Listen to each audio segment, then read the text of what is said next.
আল্লাহু আল্লাহু আল্লাহু। আর যদি নামাজি হয় তো নামাজ আল্লাহর দরবারে গ্রহণযোগ্য হবে না। নামাজ পড়ো আল্লাহকে খুশি করার জন্য, নামাজ পড়ো আল্লাহকে রাজি করার জন্য। আর আল্লাহ যদি রাজি না হয় তাহলে আপনার কোনো কাম নাই। আমার আল্লাহ পাক রব্বুল আলামিন বললেন, ইয়া আইয়ুহাল্লাযীনা আমানুস্তাঈনু বিস-সাবরি ওয়াস-সালাহ। বান্দারে তোমরা ধৈর্য অবলম্বন করো সালাতের মাধ্যমে, তোমরা ধৈর্য অবলম্বন করো নামাজের মাধ্যমে। যারা নামাজের মাধ্যমে ধৈর্য অবলম্বনকারী হয় আমি আল্লাহ তাদের সঙ্গী হয়ে যায়। জোরে বলুন সুবহানাল্লাহ। যারা ধৈর্য ধারণকারী হয় আমি আল্লাহ তাদের সঙ্গে হয়ে যায়। কে বলছেন? আল্লাহ বলছেন। তাই ধৈর্যের সহিত আল্লাহর ইবাদত করুন, আল্লাহর উপাসনা করুন। আমাদের ধৈর্য যেন হারায় না যায়। নামাজ পড়ব আর পরের জমির আল কাটবো, নামাজ হবে? নামাজ পড়বো। আমার নবী বলেছেন, ইয়েতিমকে তুমি ভালোবাসো, স্নেহ দাও, মায়া মমতা দাও।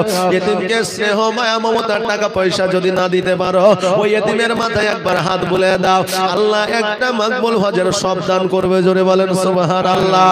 ও বেরাদার, আজকে নামাজ পড়লাম, ইয়েতিমের হক মেরে খেলাম, ওই নামাজ আল্লাহর দরবারে গ্রহণযোগ্য হবে না। মা বাবাকে খেতে দিলাম না, মা বাবাকে শ্রদ্ধা জানালাম না, মা বাবা আমার প্রতি খুশি হইল না। 4 লাখ কেন 10 লাখ টাকা খরচ করে হজ করলেও ওই হজ আল্লাহর দরবারে কবুল হবে না। ওই আমার মা বোনেরা সারা দিন ইবাদত করে কপালে ঘটা ফেলায় দাও। স্বামী যদি তোমার প্রতি নারাজ হয়ে যায় তোমার কোনো ইবাদত কাজে লাগবে না। ও মা, তোমাদের জান্নাত হলো স্বামীর পায়ের তলে, আর সন্তানদের জান্নাত হলো পিতা মাতার পদতলে। জোরে বলুন সুবহানাল্লাহ।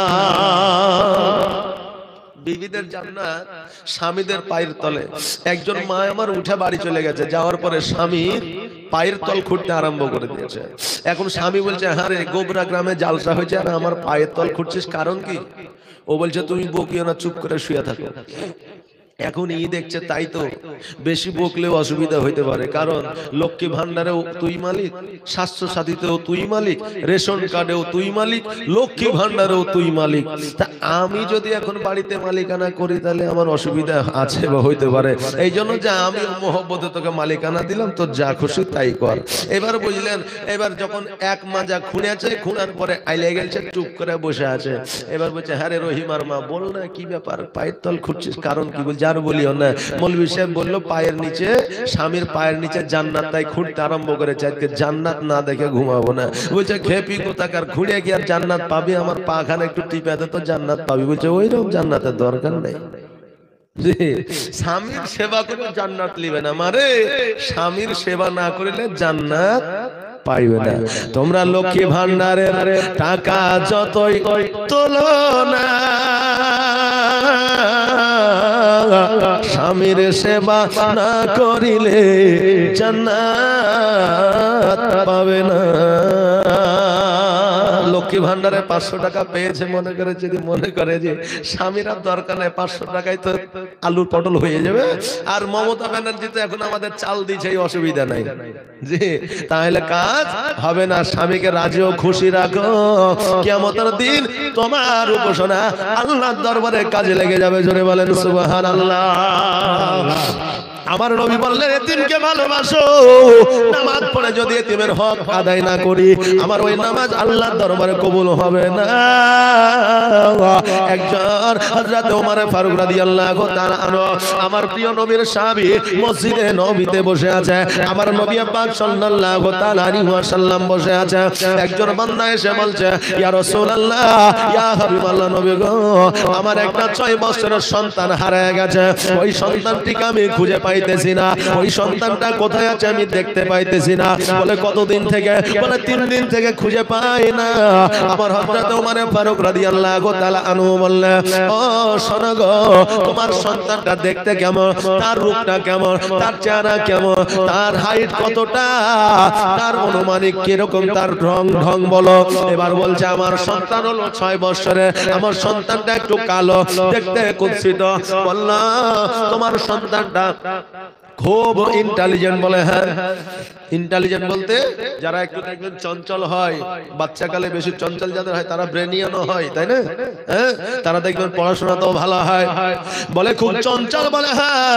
বলে আমি তো এইমাত্র দেখলাম মসজিদে নববীর পেছনে আছে। জোরে বলেন সুবহানাল্লাহ। মসজিদে নববীর পেছনে আছে।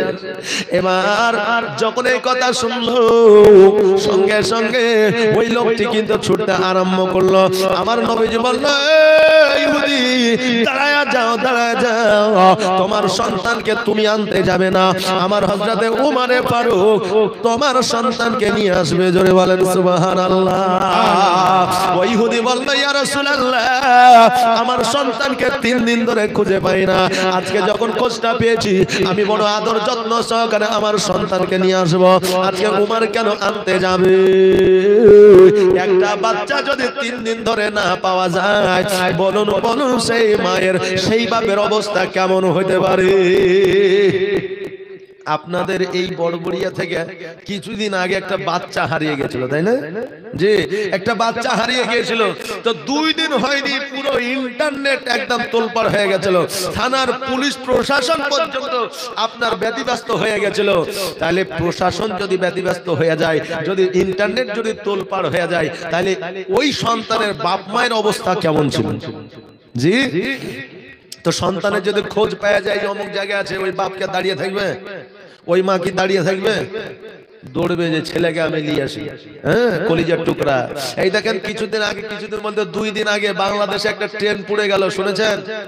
যে বাংলাদেশে একটা ট্রেন পুড়ে গেল, তো ওই ট্রেনে বুঝলেন একজনের স্ত্রী আর সন্তান পুড়ে মারা গেছে। বলে ওই পুরুষটাও আপনার ট্রেন থেকে নামেনি, সে নিজে ইচ্ছাকৃত ওই আপনার আগুনে পুড়েছে।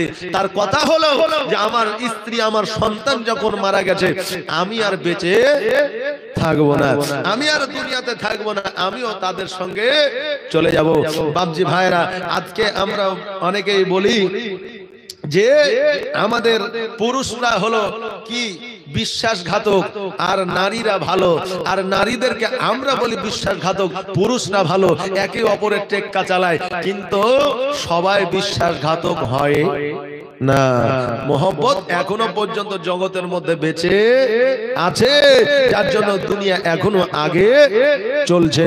বিরাদার, তো বোঝা গেল যে কারো সন্তান যদি হারিয়ে যায় আর খবর যদি পেয়ে যায়, অতি দ্রুত আপনার সেই সন্তানটিকে নিয়ে আসার চেষ্টা করে। তেমনি ওই ইহুদি ছুটতে আরম্ভ করেছিল। আমার নবীজি বলল, শোনো রে,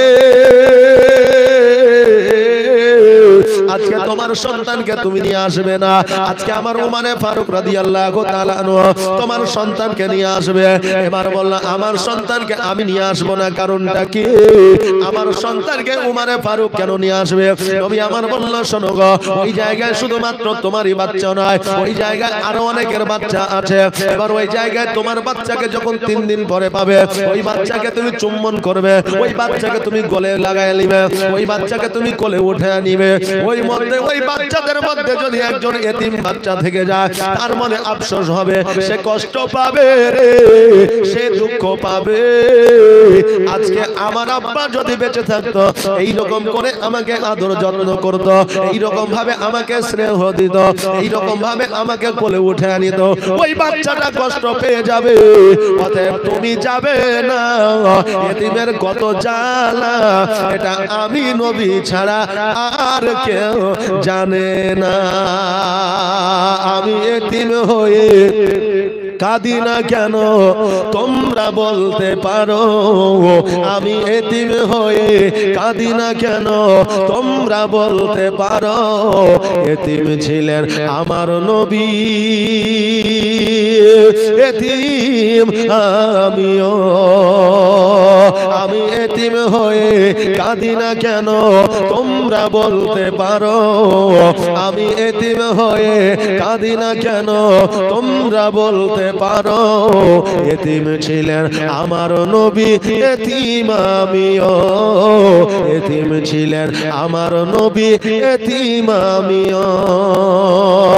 নেই বাবা মা আমার, নেই যে বাড়ি ঘর, নেই বাবা মা আমার, নেই যে বাড়ি ঘর, আমার মতো কপাল পোড়া নেই তো ভবে আর, তবু মনে নিয়ে যন্ত্রণা কাটাই দিন রাত, তবু মনে নিয়ে সান্ত্বনা কাটাই দিন রাত। এতিম ছিলেন আমার নবী হযরত মুহাম্মদ, এতিম ছিলেন আমার নবী হযরত মুহাম্মদ।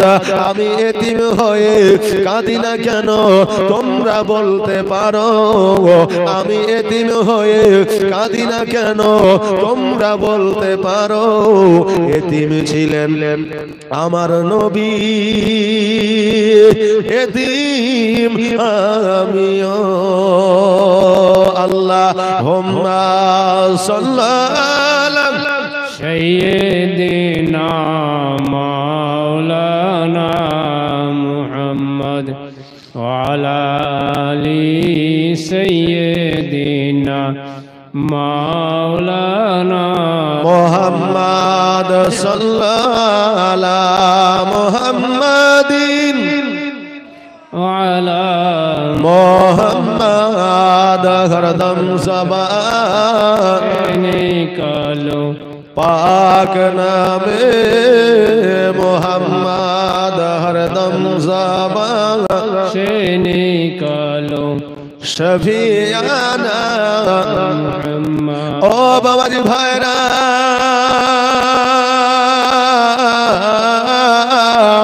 আমার হযরতে ওমর ফারুক রাদিয়াল্লাহু তাআলা আনহু মসজিদে নববীর পেছনে যাইয়া ওই বাচ্চাটিকে নিয়ে এসে যখন আপনার ওই ইহুদির হাতে উঠায়া দিল, ওই ইহুদি সঙ্গে সঙ্গে আপনার বাচ্চাটিকে কোলে নিয়ে একটা চুম্বন করে দিল। আমার নবীজি বলে, ইহুদি রে, আজকে তুমি তোমার বাচ্চাকে চুম্বন করে দিলা, আজকে এই চুম্বনটা যদি একটা এতিমের সম্মুখে করতা, ওই এতিম কত দুঃখ পাইতো, কষ্ট পাইতো, কত বেদনা পাইতো, এই জন্য তোমাকে ওই জায়গায় পাঠানো হয়নি। ইহুদি বলল, ইয়া রাসূলুল্লাহ, ইয়া হাবিবাল্লাহ, নবী গো, আজকে এই রকম কথা আজও পর্যন্ত আমাকে বলে না, কেউ বলে না। আজকে আপনি যখন বলেছেন, আমার কলিজা, আমার অন্তরে কথাটা গেঁথে গিয়েছে। ওগো নবী, আর দেরি নয়, দেরি নয়, জলদি করে আপনার কালিমা খানা আমাকে পড়ায় নেন, আপনার কলেমা খানা আমাকে আপনি জানিয়ে দেন। সঙ্গে সঙ্গে আমার নবী মুস্তাফা আকা মাওলা মুহাম্মদুর রাসূলুল্লাহ সাল্লাল্লাহু তাআলা আলাইহি ওয়াসাল্লাম কালিমা তাইয়্যিব পড়ে নিলেন, লা ইলাহা ইল্লাল্লাহ, সবাই বলেন লা ইলাহা ইল্লাল্লাহ, লা ইলাহা ইল্লাল্লাহ। তোমার মতো এত ভালো, তোমার মতো এত ভালো কেউ তো আমায় বাসে না, তাই তো নবী আমি তোমার দিওয়ানা, তাই তো রাসূল আমি তোমার দিওয়ানা। বলো লা ইলাহা ইল্লাল্লাহ, লা ইলাহা ইল্লাল্লাহ, বলো লা ইলাহা ইল্লাল্লাহ, ওই জোরে আওয়াজ দিয়ে লা ইলাহা, জোশ দিয়ে চাঁদপাতি আমরা মুসলমান নবীর উম্মত উম্মতি, একটা আওয়াজ দিয়ে বলেন লা ইলাহা ইল্লাল্লাহ, বলো লা ইলাহা ইল্লাল্লাহ, লা ইলাহা ইল্লাল্লাহ। ও কি শুনেছি কিতাবের লেখা, নবী ছাড়া আমার জীবন থাকা গো ও কি শুনেছি কিতাবের লেখা নবী ছাড়া আমার জীবন থাকা গো নবীজিকে ভালো না বাসিলে নবীজিকে ভালো না বাসিলে আল্লাহ পাওয়া যাবে না তাই তো নবী আমি তোমার দিওয়ানা তাই তো রাসূল আমি তোমার দিওয়ানা তোমার মতো এত ভালো তোমার মতো এত ভালো কেউ তো আমায় বাসে না তাই তো নবী আমি তোমার দিওয়ানা তাই তো রাসূল আমি তোমার দিওয়ানা বলো লা ইলাহা ইল্লাল্লাহ বলো লা ইলাহা ইল্লাল্লাহ লা ইলাহা ইল্লাল্লাহ মুহাম্মাদুর রাসূলুল্লাহ সাল্লাল্লাহু তাআলা আলাইহি ওয়াসাল্লাম ও বেরাদার এই শিক্ষা আমার নবী পাক সাল্লাল্লাহু তাআলা আলাইহি ওয়াসাল্লামের কাছ থেকে খলিফায়ে রাশিদিন আপনার পেয়েছিলেন একদিন আমার ওমর ফারুক রাদিয়াল্লাহু তাআলা আনহু মসজিদে নববীতে আপনার বসে আছে এমন অবস্থা দুইজন মানুষ একজন যুবককে ধরে নিয়ে আসছে ওমর ফারুক রাদিয়াল্লাহু তাআলা আনহুকে ডাক দিয়ে বলে আমিরুল মুমিনিন আজকে এই যুবককে আপনার কাছে আমরা ধরে নিয়ে এসেছি বলে কেন ধরে নিয়ে এসেছো বলে এই জন্য ধরে নিয়ে এসেছি এই যুবক আমার বৃদ্ধ আব্বাকে কতল করেছে এই যুবক আমার আব্বাকে কতল করেছে তাই আপনার কাছে বিচার নিয়ে এসেছি মওতের বদল মওত অতএব আপনার কাছে নিয়ে এসেছি আপনার কাছে তুলে দিচ্ছি শরীয়ত মোতাবেক ইসলামিক মোতাবেক আল্লাহর কোরআন মোতাবেক কি বিচার আছে সেই বিচারটা আপনি করে দেন বাবজি ভাইরা এখন আমাদের যুগে এই সময়ে যদি বলা হতো যে আব্দুল কুদ্দুস একজনকে মাইরেছে তো তার বিচারটা করে দাও তো ওই বিচার করতে 7 দিন লাগতো তো 7 দিনের মধ্যে বুঝলেন 70,000 টাকা খাইতো তারপরে কত রকমের এই দিকে সেই দিকে উকিল হাকিম এদিক ওদিক ধরো তারপরে হবে না হলে হবে না নাকি বলে আজকে আমাদের বর্তমান পরিস্থিতি আমাদের এখন বর্তমানে ন্যায় বিচার খুবই কম কারণ আমরা পাই না কারণ ন্যায়ের জায়গায় আমরা এখনো পর্যন্ত নাই ন্যায়ের জায়গায় আমরা খুবই কম তাই আমি ন্যায় বিচার বা আপনি ন্যায় বিচার আমরা পাই না বাবা যে ভাইরা ওমর ফারুক রাদিয়াল্লাহু তাআলা আনহু বললেন ও যুবক শোনো শোনো তুমি কি তাদের আব্বাকে মেরেছো বলে হ্যাঁ তুমি দোষ স্বীকার করছো বলে হ্যাঁ বলে কেমন করে মারলে বলে হুজুর গো আমি তার আব্বাকে মারতে চাইনি আমার একটা উটের বাচ্চা ছিল ওই উটের বাচ্চাটাকে আমি খুব ভালোবাসি মহব্বত করি ওই উটের বাচ্চাটা তার খেজুর বাগানে লেগেছিল এই জন্য একটা পাথরে আঘাত করেছিল আর আমার উটের বাচ্চার চোখে লেগে গিয়ে উটের বাচ্চার চোখের চোখটা আপনার বার হয়ে গিয়েছিল আমি একটু রাগান্বিত হইয়া ওই পাথরটা আবার ওই বৃদ্ধর দিকে ছুঁড়েছিলাম ওই বৃদ্ধের মাথায় লেগে ওই বৃদ্ধ অজ্ঞান হয়ে জমিনের মধ্যে পড়েছিল পরক্ষণে আমি যখন তার কাছে গিয়ে দেখলাম ওই বৃদ্ধটা আর জগতে বেঁচে নাই এই জগৎ ছেড়ে পর জগৎ গমন করেছে মারা গিয়েছে ওগো হুজুর ওই আমিরুল মুমিনিন আমি ওই বৃদ্ধকে মারতে চাইনি আমি শুধুমাত্র রাগ করে তাকেও একটু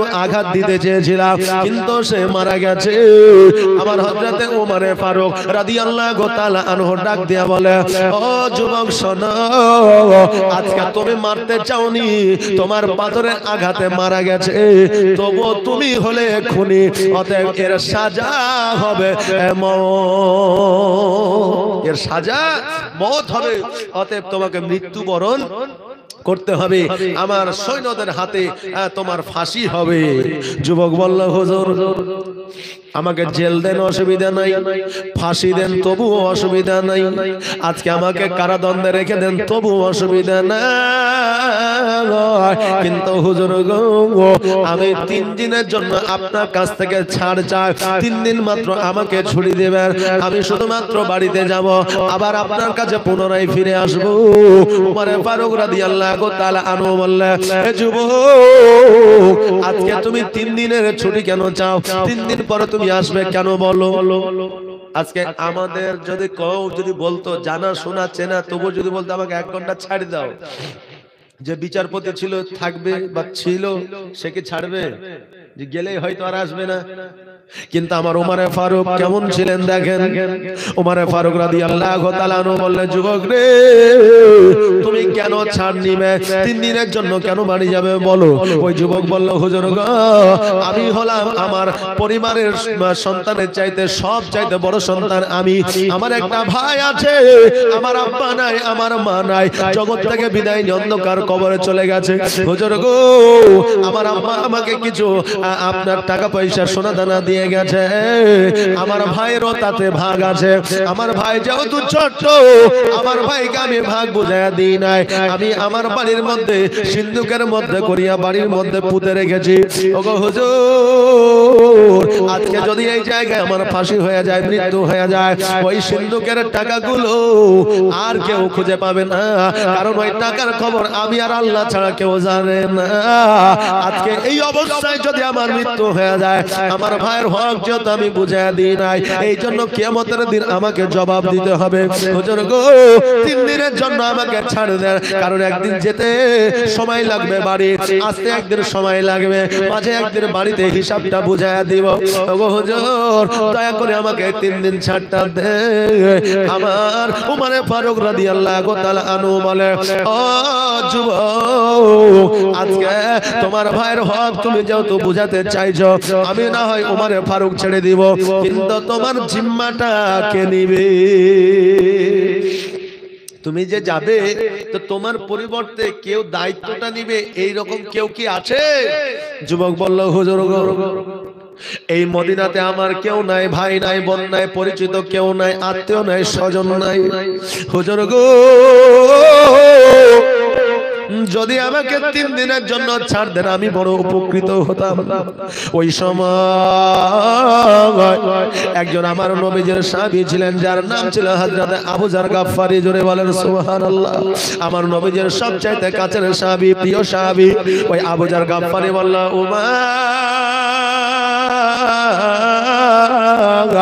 আজকে যদি তুমি কিছু মনে না করো আমি একটা কথা বলবো। বলে কি কথা বলো? আবু যার গাফফারী বলল, এই যুবককে তুমি ছেড়ে দাও, আমি আবু যার গাফফারী দায়িত্ব খানা নিতে চাই। উমর বলল, হে আবু যার গাফফারী আজকে এই যুবকের দায়িত্ব খানা যদি তুমি নিয়ে নাও, এই যুবক যদি ফিরে না আসে, এর ফাঁসির মঞ্চে তোমাকে দাঁড়াতে হবে, এর মৃত্যুদণ্ডটা তোমার মৃত্যুদণ্ড হয়ে যাবে। আবু যার গাফফারী বলল, উমরে ফারুক শোনো গো, আজকে এই যুবক ভাইয়ের হক যদি বুঝিয়ে দিতে চায়, এই যুবক ফাঁকিবাজ হতে পারে না, মিথ্যাবাদী হতে পারে না।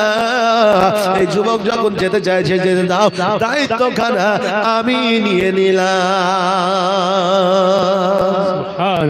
উমরে ফারুক বললেন যে তুমি যখন দায়িত্ব নিতে চাইছো, আমি এই যুবককে ছেড়ে দিলাম। যুবক যাও, বাড়ি যাও, তোমাকে 3 দিনের জন্য ছাড় দেওয়া হলো। 3 দিনের মাথায় সূর্য অস্ত যাওয়ার আগে, সূর্য ডুবে যাওয়ার আগে তোমাকে এই মসজিদ নববীর সম্মুখে হাজিরা দিতে হবে। বলল ঠিক আছে। যুবক চলে গেল বাড়ির দিকে। এবার বাড়িতে যাওয়ার পরে তার ভাইকে আপনার সমস্ত হিসাবপত্র বুঝিয়ে দিল। আর আজকে আমরা জিন্দা অবস্থায় থাকতেও আমাদের ভাইয়ের 1 কাটা 2 কাটা 5 কাটা 10 কাটা 1 বিঘা মেরে খাই, হক বুঝিয়ে দিই না। বুঝলেন না? আজকাল আমরা বলি বৌমারা শ্বশুর শাশুড়ির সেবা করে না, বলি না বৌমারা শ্বশুর শাশুড়ির সেবা করে না। আমি বলবো বাবাজি ভাইরা, সব মেয়েরা কিন্তু এরকম নাই, সব মেয়ে সেবা করে না এটা কোনো কথা নাই। কারণ আপনার সন্তানই আপনার বৌমাকে সেবা করতে দেয় না। আপনার সন্তানে দেয় না। গতকালকে একজন ফোন করেছে, বুঝলেন, আমাদের নাম্বার তো আজকাল ইউটিউবে পাওয়া যাচ্ছে, তো ইউটিউব থেকে নাম্বার নিয়ে ফোন করেছে, বলছে আসসালামু আলাইকুম। বলে ওয়ালাইকুম সালাম। বাড়ি কোথায়? বলে মালদা। কোন জায়গায়? বলে আমার বাড়ি হচ্ছে গোলাপগঞ্জ, মালদা। তা আর বেশি কিছু বলবো না, যেহেতু ইন্টারনেটের জামানা হয়তো পৌঁছে যাবে, তো এইটুকুই বললাম। তো এবার বলছে যে হুজুর, আমি চাই আমার শাশুড়ির সেবা করতে, কিন্তু আমার স্বামী সেবা করতে দেয় না। আমি যদি সেবা করি তো আমার স্বামী আমার সঙ্গে ঝগড়া করে। তো হুজুর, এই দেখেন, স্বামীর সেবা করা তো আমাদের জন্য জরুরি, আর শ্বশুর শাশুড়ির সেবা করা আমাদের জন্য জরুরি। তো স্বামীর কথা মেনে চলতে হবে। তো এখন কি করব তাই বলেন, যে আমি স্বামীর কথা অবাধ্য হইয়া আমি শাশুড়ির সেবা করব, না স্বামীর কথা শুনে শাশুড়ির সেবা করব? না, আমি বললাম যে দেখো, স্বামীর কথা মানাটাই তোমার জন্য হুকুম। অতএব স্বামী যখন মানা করছে, হ্যাঁ, এক পরিবারে এক বাড়িতে আছো, চেষ্টা করবা শাশুড়ির সেবা করা। এখন স্বামী যদি তাতে রাগান্বিত হয়, তো স্বামীর সামনে করবা না, অন্য সময় সেবাটা করবা। তাহলে বোঝা গেল যে অনেক নিজের সন্তানই নিজের পিতা মাতার সেবা চায় না। অনেক বৌমা আছে যে শ্বশুর শাশুড়ির সেবা করতে চায়। তাই পরের মেয়ে বৌমার দোষ না দিয়ে আগে তোমার সন্তানের দোষটা দাও, যে আমার সন্তানই আমাকে দেখে না। বৌমার দোষ দিয়ে কোনো লাভ নাই। আচ্ছা, বৌমার দোষ দিয়ে কোনো লাভ নাই। কারণ তোমার সন্তান যদি চায়, তুই আমার বিবি, আমার বাড়িতে এসেছিস, আমার বাপ মার সেবা করতে হবে, কি বলছিস? যদি বাপ মার সেবা না করিস, আমি তোকে পরিবর্তন করে আবার বিয়ে করবো। ও করবে না, ওই 100% শ্বশুর শাশুড়ির সেবা করবে। কিন্তু দুর্বল তো আমার ভাইরাই, দুর্বল তো আমার বাপজিরাই, নাকি বলে? হ্যাঁ, তো এই দেখেন, পরের মেয়ের দোষ দিয়ে লাভ নাই। আগে নিজের সন্তানটিকে চিনুন, ভাবুন, তারপরে অপরের দোষ দিবেন। এখন যদি ওই বৌমা যদি দোষী নাও হয়, তো কিয়ামতের দিন আপনাকে জবাব দিতে হবে। কথা বুঝলেন? যে দোষ নাই, দোষ দিয়েছেন। অতএব একটু ভেবে চিন্তে একে অপরের দোষ দিবেন, ভেবে চিন্তে একে অপরের প্রতি একটা লাদত লাগাবার চেষ্টা করবেন। আল্লাহ যেন সেই তৌফিক দান করে। সকালে বলেন আমিন সুম্মা আমিন। বাবাজি ভাইরা, যেটা বলছিলাম, এবার নিজের ভাইকে আপনার সমস্ত কিছু বুঝিয়ে দিলেন। পরের দিন আবার হযরত ওমর ফারুক রাদিয়াল্লাহু তাআলা আনহুর বাড়ির দিকে, আপনার মসজিদে নববীর দিকে, মদিনাতুল মুনাওয়ারার দিকে রওনা হয়ে গেলেন। এই দিকে আপনার বিকেল হয়ে গেল, আর সবাই কিন্তু এসে হাজির হয়ে গেল। যেহেতু 3 দিনের মাথায় ওই যুবকের আসার কথা ছিল, ওই আপনার বৃদ্ধ লোক, যে লোকটি মারা গেছে, তার 2 সন্তান দাঁড়ায় আছে। এইদিকে বিচারের জায়গায় হযরত আবু জার গাফফারী রাদিয়াল্লাহু তাআলা আনহু দাঁড়ায় আছে। বিচারক আমার ওমর ফারুক রাদিয়াল্লাহু তাআলা আনহু বসে আছে। ওমর ফারুক চিন্তা করে, আল্লাহ, এখনো পর্যন্ত যুবক আসলো না।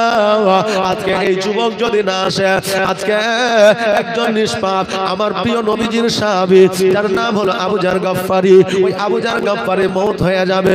ওগো আল্লাহ, আজকে আমি উমার এমন পরীক্ষায় তুমি আমাকে ফেলে দিলা। কারণ আমি উমার, আমার বিচার হলো ন্যায্য, আমি কাউকে দেখি না। আমি যখন বিচারে বসে যাই, ডান দিকে তাকাই না আমার সন্তান আছে না স্ত্রী আছে, বাম দিকে তাকাই না আমার বাপ আছে না মা আছে, সম্মুখে তাকাই না আমার আত্মীয় আছেন না স্বজন আছে, পেছনে তাকাই না আমার কুটুম আছে না স্বজন আছে। কারণ আমি বিচারক, বিচার যেটা হবে সেটাই আমি করি। জোরে বলেন সুবহানাল্লাহ। ও ভাই আল্লাহ, এমন বিচারে তুমি আমাকে ফেলায় দিলা, এখন আমি কি করব বুঝে পাই না। এবার অন্যান্য সাহাবীরা বলে, ও বৃদ্ধ যুবক সন্তানেরা, আজকে যে যুবকের প্রতি তোমরা বিচার এনেছ, সেই বিচারটা তোমরা উঠে নাও, নইলে একজন নিষ্পাপ আপনার আল্লাহর নবীর সাহাবী, যার নাম হলো হযরত আবু জার গাফফারী, ও মৃত্যুদণ্ড, তার মৃত্যুদণ্ড হয়ে যাবে। ওই যুবকটা বলল, না না না, আমাদের এই বিচার উঠাইব না যতক্ষণ পর্যন্ত আমার বাপের বিচার না হবে। সূর্য লাল বর্ণ হয়ে গেছে, ওই সূর্য ডুবত অবস্থায়, এমত অবস্থায় উমার আপনার চোখ দুটো বন্ধ করে নিয়েছে। কিছুক্ষণ পরে দেখছে যেন ওই যুবক ছুটতে ছুটতে উমারে ফারুকের সম্মুখে হাজির হয়ে গেছে। হাজির হয়ে যাওয়ার পরে সালাম দিলেন, আসসালামু আলাইকা ইয়া আমিরুল মুমিনিন। আমার ওমরে ফারুক সালামের উত্তর খানা দিলে। এবার বলল, যুবক তোমার দেরি কেন হয়ে গেল? বললে, হুজুর গো, আমার ভাইকে সমস্ত হিসাব পত্র বুঝায় দিয়েছিলাম, রাস্তায় আস্তে আস্তে দেরি হয়ে গেছে। আমি চিন্তা করছিলাম, আমি যদি সূর্য অস্তের আগে পৌঁছাতে না পারি, আমার জন্য একজন নিষ্পাপ লোকের যার নাম আবু জার গফফারি, আমার প্রিয় নবীর সাহাবী, ওই সাহাবীর হয়তো মৃত্যুদণ্ড হয়ে যাবে। এই জন্য আমি যুবক দৌড়াতে দৌড়াতে আসতেছি। জোরে বলুন সুবহানাল্লাহ। আর আমরা হলে তো যেতামই না, নাকি বলে? আমরা হলে যেতামই না, যে ছাড় পেয়েছে আর যায়, তাতে যার যা হবে হোক, কোনো অসুবিধা নাই। কিন্তু বাবা রে ভাইরা, এই যুবক যখন এসে আমার ওমর ফারুক রাদিয়াল্লাহু তাআলা আনহুকে বললেন, আমার ওমর ফারুক আল্লাহর কাছে বলে, আল্লাহ গো, আজকে এত বড় একটা সততার মানুষ, আজকে এই সত্যবাদী এই সন্তানটির আমি মৃত্যুদণ্ড দিব, তার মওত হয়ে যাবে। আল্লাহ চাইনি ওই বৃদ্ধকে মারতে, কিন্তু মারা গিয়েছে। আল্লাহ গো, এর বিচার কি হবে? এমন অবস্থায় ওমর ফারুক রাদিয়াল্লাহু তাআলা আনহু বলে, ওই আল্লাহ, এই যুবক দুটোর মনের মধ্যে তুমি এমন একটা, এই যুবককে তুমি এমন একটা হেদায়েতের পথ দেখাতে দাও, যাতে এই যুবক দুটো পরিবর্তন হয়ে যায়। আমার আল্লাহ ওমর ফারুক রাদিয়াল্লাহু তাআলা আনহুর যেন আপনার দোয়াটাকে কবুল করে নিলেন। আর ওই যুবক সঙ্গে সঙ্গে আমার ওমর ফারুক রাদিয়াল্লাহু তাআলা আনহুকে বলে, হুজুর গো, ওই আমাদের বিচারপতি, আজকে এই যুবকের ফাঁসি দেওয়া লাগবে না, আজকে এই যুবককে আমরা দুইজন মাফ করে দিলাম। জোরে বলেন সুবহানাল্লাহ। আমার মন মজাইয়া রে, দিল মজাইয়া রে, মুর্শিদ নিজের দেশে যায়। জোরে বলেন সুবহানাল্লাহ। একটা আওয়াজ দিয়ে বলেন না সুবহানাল্লাহ। আমার মন মজাইয়া রে, দিল মজাইয়া রে, মুর্শিদ নিজের দেশে যায়। ও মুর্শিদ, একে আমার ভাঙানা, তার উপরে তুফান বাও, ঝলকে ঝলকে উঠে পানি রে, আগের নাও হারি রে, পাঞ্জাবাসের বেড়া রে, বাজার লুটায়া নিল চোরে রে। আমার মন মজাইয়া রে, দিল মজাইয়া রে, মুর্শিদ নিজের দেশে যায়। আমার মন মজাইয়া রে, দিল মজাইয়া রে, মুর্শিদ নিজের দেশে যায়। ও মুর্শিদ, সবার আছে জায়গা জমি, ধন দৌলত নাহি তুমি, আমার মনে আছো শুধু তুমি রে। জীবনে মরণে ঠাই দিও মুর্শিদ চরণে, জীবনে মরণে ঠাই দিও মুর্শিদ চরণে, তুমি বিনে যেন মরি রে। আমার মন মজাইয়া রে, দিল মজাইয়া রে, মুর্শিদ নিজের দেশে যায়। আমার মন মজাইয়া রে, দিল মজাইয়া রে, মুর্শিদ নিজের দেশে যায়। আল্লাহুম্মা সাল্লি আলা সাইয়্যিদিনা মাওলানা মুহাম্মাদ ওয়া আলা আলি সাইয়্যিদিনা মাওলানা মুহাম্মদ। ও বাবাজি ভাইরা, আমার হযরত ওমর ফারুক রাদিয়াল্লাহু তাআলা আনহু রাজত্ব করেছে। আমার হযরত ওমর ফারুক রাদিয়াল্লাহু তাআলা আনহু খলিফায়ে রাশিদিন ছিলেন। উনি আপনার খলিফায়ে রাশিদিন হিসাবে রাজত্ব চালিয়েছেন, কিন্তু রাজ দরবারের পয়সা দিয়ে নিজের সংসার কোনোদিন চালায় নাই। জোরে বলুন সুবহানাল্লাহ।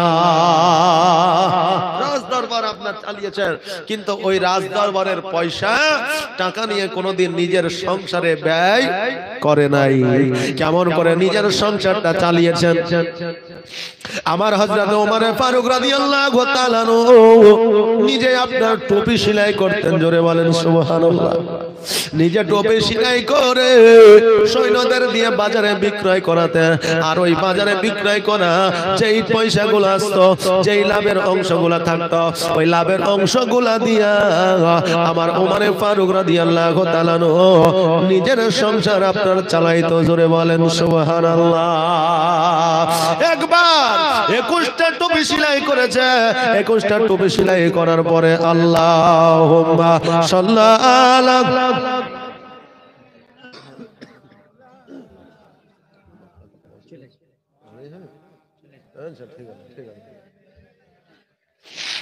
মাওলানা মুহাম্মদ।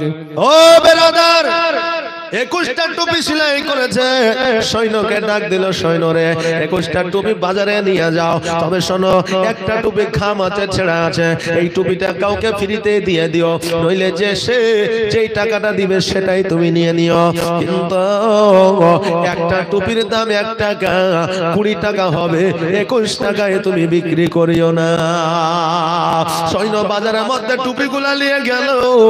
আর নিয়ে যাওয়ার পরে এবার যখন শুনলো ওমর ফারুকের টুপি বানানো, তিনার টুপির মার্কেটে একটা চাহিদা আলাদা ছিল। ভালো জিনিস যদি হয় তো চাহিদা সবাই করবে, নাকি বলেন? হ্যাঁ, ভালো জিনিস হলে চাহিদা করবে না জি? হ্যাঁ, আর যদি নাম করা কোনো মানুষ অ্যাড করে দেয়, বুঝলেন, তাহলে তো বা ওইটা লিতেই হবে, নাকি বলেন? সুবহানাল্লাহ, মাশাআল্লাহ।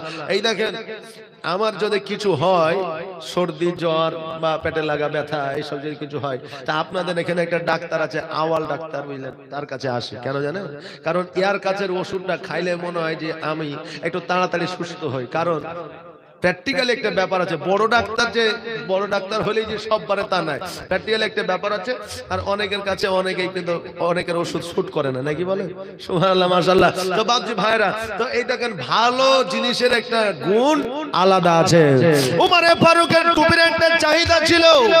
ওই ওমর ফারুক রাদিয়াল্লাহু তাআলা আনহু টুপি সবাই নেওয়ার জন্য যেন আপনার কাড়াকাড়ি লাগিয়ে দিয়েছে। এবার 21টা টুপির মধ্যে সবাই একটা করে দিয়ে দিয়েছে। 21 টাকা হয়ে গেছে।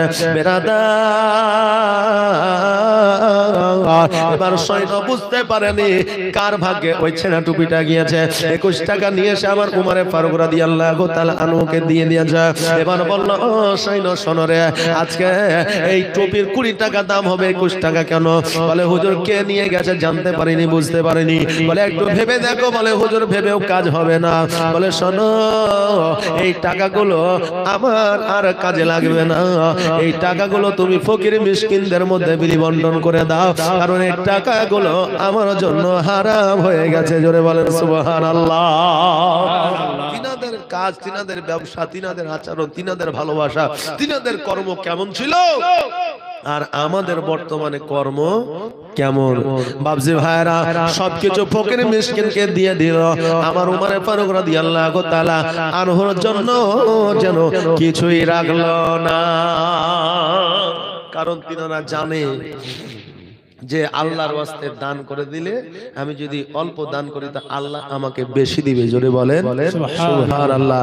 বাবজি ভাইরা, আমার মায়েরা, তাই এই জালসাটা হচ্ছে আপনার এই মসজিদের উন্নতি করবে আপনাদের। সুবহানাল্লাহ। এই দেখেন, ঈদগাহ উন্নতি করবে আপনাদের এই জালসার আয়োজন।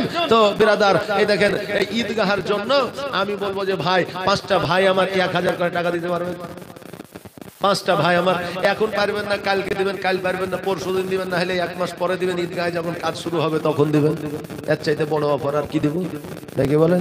আমরা তো ঈদগাহতে আজকে আমি যাব, কালকে আমার ভাই যাবে, তারপরে আমার চাচা যাবে, হ্যাঁ, তারপরে আমার বেটা যাবে, নাকি? হ্যাঁ, ওই ঈদগাহের জন্য 5টা ভাই আমার 5000 টাকা। রুহুল আমিন কত? 500 টাকা।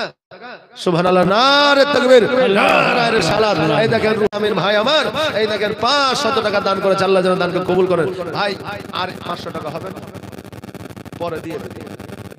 সুবহানাল্লাহ। এই দেখেন রুহুল আমিন ভাই আমার, নারে তাকবীর, নারে রিসালাত। রুহুল আমিন ভাই আমার 1000 টাকার দাতা, জোরে বলে জিন্দাবাদ। যোগ্য বাপের যোগ্য সন্তান এখানে ছিল, আর ছিল কি না ছিল দেখো দানে বোঝা গেল, যে আশায় যে নিয়তে করে গেল না, দানকে কবুল করো ও গোরাওয়ান। ও মাঝি রে, আমজেদ মোহাম্মদ আমজেদ শেখ জি আছে এখানে, আপনি সুবহানাল্লাহ 1000 টাকা দিতে পারবেন না আমজেদ? আমি 5টা বাপের কাছে 5000 চাইছি, 1000 করে, তো 1000 টাকা যদি করে জোর নাই, যদি দিতে পারেন নামটা লিখে দিবেন, আমি আপনার জন্য দোয়া করে দেব ইনশাআল্লাহ। 500 টাকা পরে দেন, তাই বলছে পরে হবে, বাকি 500 টাকা দেন পরে। সুবহানাল্লাহ। এর কি নাম? আমজেদ, আমজেদ সাহেব 500 টাকা বেনামে গাজলুর রহমান। সুবহানাল্লাহ। এই দেখেন গাজলুর রহমান 500 টাকা দান করেছে, আল্লাহ যেন দানকে কবুল করে। ছোট কালো 1000 টাকা। সুবহানাল্লাহ, নারে তাকবীর। আর জামা 200 টাকা দান করেছে, বেনামে 4000 টাকা। ওই বেনাম वाला আছে, আর 1000 করে দে, 5000 করে দে, বলো না, বলো। সুবহানাল্লাহ, মাশাআল্লাহ। ও মাঝি রে, জি আপনার ছেলের নাম কি নাম? সুবহানাল্লাহ, আপনার নাম কি? রাকিব শেখ। সুবহানাল্লাহ। দেখেন না, আরে তাকবীর। রাকিব শেখ ভাই আমার এখানেতে আসিয়া 1000 টাকা দান দিল। ছোট কালো 1000 টাকা বললাম, এই দেখেন তো বেনামেতে আর 1000 টাকা দিয়ে 5000 করে দেবে কিনা? সুবহানাল্লাহ, মাশাআল্লাহ। এই দেখেন আর 3 জন হয়েছে। এই আমার মায়েদের দিকে কমিটি নাই, হ্যাঁ দিবে? সুবহানাল্লাহ, নারে তাকবীর, নারে রিসালাত, মাসলাকা হযরত। এই দেখেন বেনামে 5000 টাকা দাতা, জোরে বলে জিন্দাবাদ। যে আশায় যে নিয়তে করেছে দান, আর দানকে কবুল করো গো। আমরা একবার দোয়া করি, আল্লাহুম্মা আমিন। রব্বানা তাকাব্বাল মিন্না ইন্নাকা আনতাস সামিউল আলিম ওয়া তুব আলাইনা ইন্নাকা আনতাত তাওয়াবুর রহিম। ও আল্লাহ, তোমার বান্দারা, তোমার বান্দিরা, কেউ 500 টাকা, কেউ 1000 টাকা, কেউ 5000 টাকা, কেউ 3000, কেউ 2000, কেউ 1000, মাবুদ গো, যে আশা যে উত্তরসূরি মালা দান করেছে, তার দানকে তুমি কবুল করে নাও। তাদের বালা মুসিবত দূর করে দাও, আসমানি বালা আসমানে উঠে নাও, জমিনে বালা জমিনে দাফন করে দাও মাওলা। তাদের হায়াতকে তুমি দারাজ করে দাও, আরো যেন বেশি বেশি দান করতে পারে মাওলা, সেই তৌফিক তুমি দান করে দাও রব্বুল আলামিন। তাদের অসুস্থতাকে দূর করে দাও, তাদেরকে তুমি সুস্থতা দান করো, তাদের রুজি রোজগারে বরকত দাও, খেতে খামারে উন্নতি দাও, ব্যবসা বাণিজ্যে উন্নতি দাও। ওয়া সাল্লাল্লাহু তাআলা আলা খায়রি খালকি মুহাম্মাদি ওয়া আলিহি ওয়া সাহবিহি আজমাইন বিরহমাতিকা ইয়া আরহামার রাহিমিন।